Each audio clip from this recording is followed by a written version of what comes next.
ગત રોજ મુજપુર ગંભીરા બ્રિજ પર જે ઘટના બની છે તે ખૂબ જ દુઃખદજનક છે। હું એ ઘટના પ્રત્યે ખૂબ જ દુઃખ વ્યક્ત કરું છું।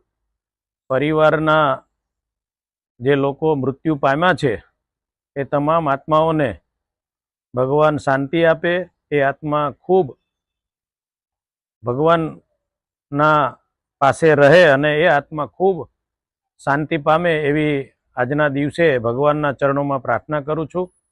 વિશેષમાં જે ઢાઢર નદી પરનો જે બ્રિજ છે એના વિશે પણ અત્યારે જે ચર્ચા ચાલી રહી છે ત્યારે હું આશ્વાસન આપું છું કે ટૂંક સમયની અંદર આ 4 માર્ગીય જે નેશનલ હાઈવે રોડ છે એ સરકારમાં અત્યારે મંજૂરીના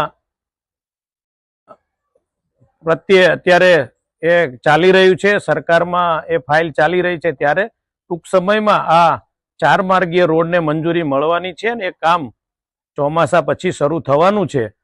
તો જંબુસરથી ભરૂચ વચ્ચેના જેટલા જે બ્રિજો છે, રોડ છે, એ તમામ એને શરૂ કરવામાં આવશે અને ટૂંક સમયમાં આ કામ ચાલુ થશે।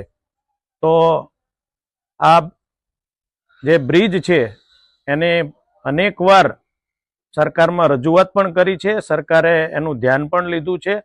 કલેક્ટર સાહેબના ઓફિસે એમની અધ્યક્ષતામાં અનેકવાર આની પણ ચર્ચા થઈ ચૂકી છે અને કલેક્ટર સાહેબે પણ આને ખૂબ ધ્યાનપૂર્વક લઈને આ ટૂંક સમયમાં એનું સારકામ થાય અને 4 માર્ગીય રોડ પણ વહેલો ચાલુ થાય એવી સરકારમાં અત્યારે કામગીરી ચાલી રહી છે।